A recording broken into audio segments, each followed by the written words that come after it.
All right, today we're diving into a massive, and I mean massive, legislative overhaul in India.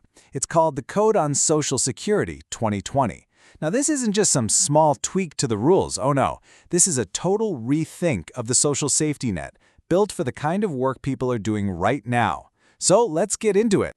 Just think about it for a second. That person who brings you your food, the driver who picks you up, the freelancer you hired for a project online. What happens if they get sick? What if they get injured and can't work? For a very long time, the answer was pretty much, well, tough luck. This new code is trying to change that. So to really get why this new code is such a huge deal, you got to look at what was there before. And honestly, what was there before was a bit of a mess. It was this super complicated, fragmented system that just left millions and millions of workers completely unprotected. I mean, just imagine trying to make sense of this. You had one law for your retirement fund, a completely different one for maternity leave, another one for end-of-service payments, yet another for on-the-job injuries, each with its own set of rules. It was a total legislative jungle. Yep, the old system was trying to run on 9 major, totally separate labor laws. 9 different rule books. You can see how that would create a ton of gaps and confusion, right? So the whole idea behind this reform is beautifully simple. Take all those different, often conflicting rule books and boil them all down into one.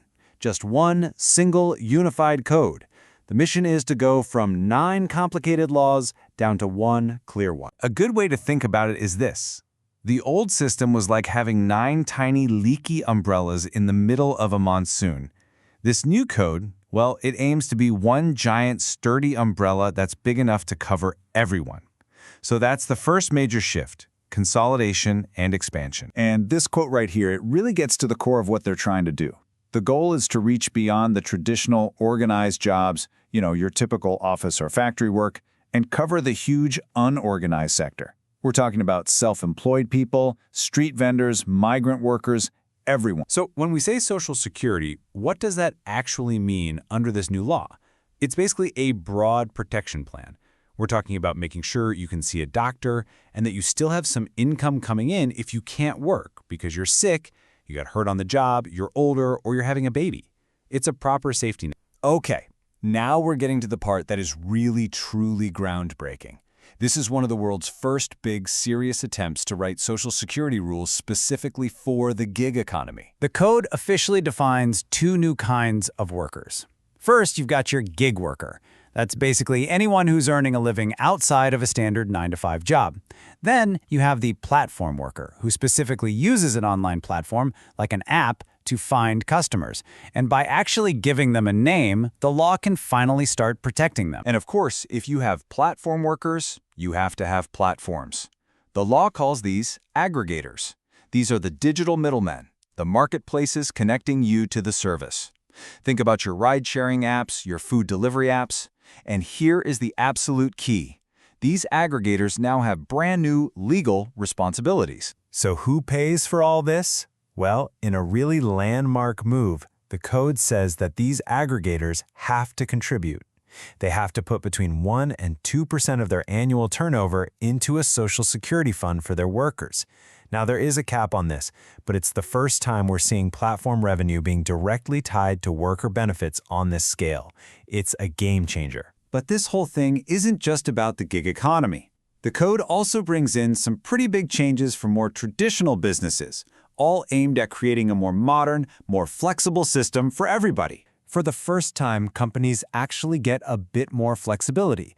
They can choose to opt out of the standard government retirement fund and insurance schemes. But, and this is a big but, they can only do it if the majority of their employees agree, and if they can prove they're offering benefits that are just as good, if not better. It brings choice into the system, but with some pretty strong guardrails, like a 5-year lock-in period. The code is also filled with all these interesting little details. Here's a cool one. For journalists, the wait time to get a gratuity payment, that's kind of like a long service bonus, has been cut from 5 years all the way down to 3. It just goes to show you how detailed this whole reform really is. And this push to modernize goes right down to how people find jobs. You know those old-school brick-and-mortar employment exchanges? Well, they're being replaced with career centers. The idea is for these to be modern, digital-first hubs that can help with everything from job matching to career advice, all online. Okay, so let's step back for a second and look at the big picture. We've got consolidation of laws, we've got expansion to new kinds of workers, and we've got modernization across the board. So, what does this all really mean? If you remember anything, remember this. For millions of gig and platform workers, there is finally, for the first time, a formal path to a safety net. For businesses, there's more flexibility, but there are also very clear new responsibilities, especially for those big platform companies. And for India as a whole, this is a huge leap toward building a social security system that actually fits the 21st century workforce. The money for this new safety net is designed to come from a few different places. That headline-grabbing contribution from the aggregators is a big piece of the pie for sure, but the fund will also be fed by other streams, like fines from certain legal offenses, all to create a dedicated pot of money just for these workers. The sources we're looking at call this a transformative reform, and you can really see why. It fundamentally changes the rules of the game, the relationship between work, digital platforms, and social protection in one of the biggest economies on the planet. And that really leaves us with a huge question. As the gig economy keeps growing all over the world, and as traditional jobs keep changing, every country is wrestling with this exact same problem. So, is this unified, inclusive, digitally funded approach that India is pioneering, is this the blueprint for the future of work? We'll have to wait and see.